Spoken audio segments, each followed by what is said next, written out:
Yes, Vitor Gaspar. Now, he was the finance minister until on Monday he said he was stepping down. And in fact, he'd been quite popular with Portugal's international creditors. They praised him for his technical skill, they called it, as he steered the country through difficult times after this €78 billion bailout. But Gaspar's critics said that his austerity reforms, in fact, made things worse in Portugal. Catarina Vitozzi has more.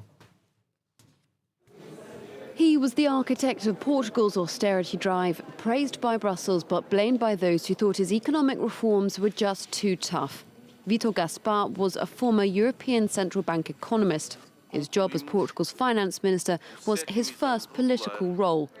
During his 2 years in the post, he coordinated Portugal's €78 billion bailout programme and helped smooth relations with international lenders.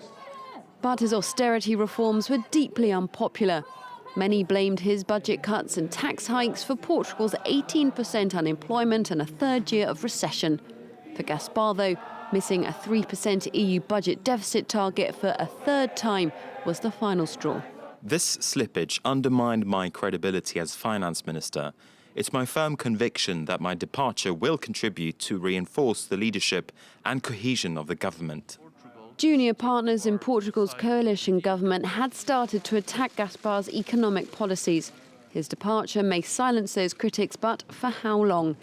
Portugal still has to hit revised deficit targets by the end of 2014, and there's no guarantee Gaspar's successor, the former Treasury Secretary Luis Alberquerque, won't simply continue where he left off.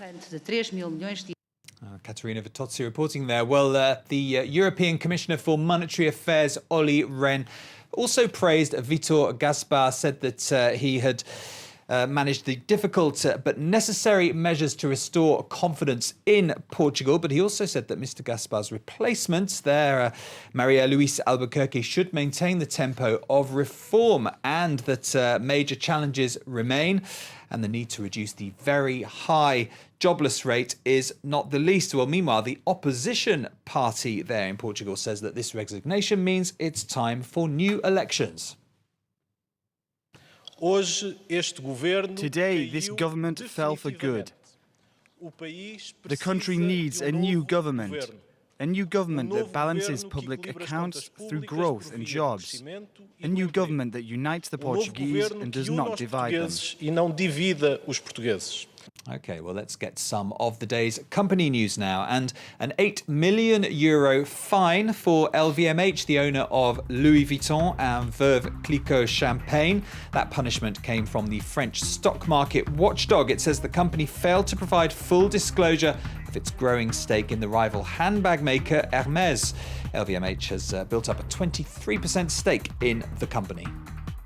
A new face at the top of social gaming company Zynga. Microsoft executive Don Mattrick is taking over the struggling company. He had previously headed up the division that made the Xbox.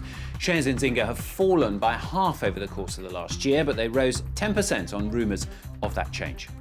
And Apple has filed an application to trademark the term iWatch in Japan. Now that's stoking speculation. It's preparing to launch a watch or perhaps something TV related. The application was submitted a month ago, but just made public on the Japanese Patent Office website. Apple shares rose 3% on that news. So Apple shares up. What about Asian markets? How do they fare overnight? Yes, well, a couple of them at least are making some gains on this Tuesday. Stuart, both the Nikkei, that was up by around a percentage point. Also, the Shanghai Composite in China making some gains as well. Some encouraging news on the health of the US and European economies, just helping investor sentiment a bit there. Now, finally, for Matthew's business, got a question for you, in fact. Which country is the most innovative in the world? You might think, I don't know, USA, China maybe, but a new ranking says it is, in fact... Switzerland. Switzerland. Yeah, Switzerland. Okay. That's according to this Global Innovation Index. And it's quite a complex table they put together. They look at 84 different indicators, things like infrastructure and universities and all of that kind of thing as well to put it together. In terms of the overall top five, as you can see there, Switzerland is at the top. Sweden Number 2, then it's UK, Netherlands, then US, as you were saying earlier. I had a look as well to see where France is. They're trailing a bit in the table. Yeah. They're better. That's better than they did last year. They were up from the 24th position last year, but still some problems. Business climate's mentioned, university system as well, not doing as well as perhaps some of those other countries there. OK, perhaps they can climb a little bit higher the year after, you never know. Matthew, thank you very much. Matthew with the business. More from him, of course, an hour's time. Now, just before web news, just going to bring you a little piece of news that we've got coming into us. Very few details at the moment, but we're hearing that a Palestinian has been killed during clashes in the West Bank. That's just about all I can tell you at the moment. We'll bring you more, of course, as we get it. But a Palestinian killed during clashes in the West Bank. So time for web news now. It starts with activists fighting sexual harassment in Egypt. Thousands of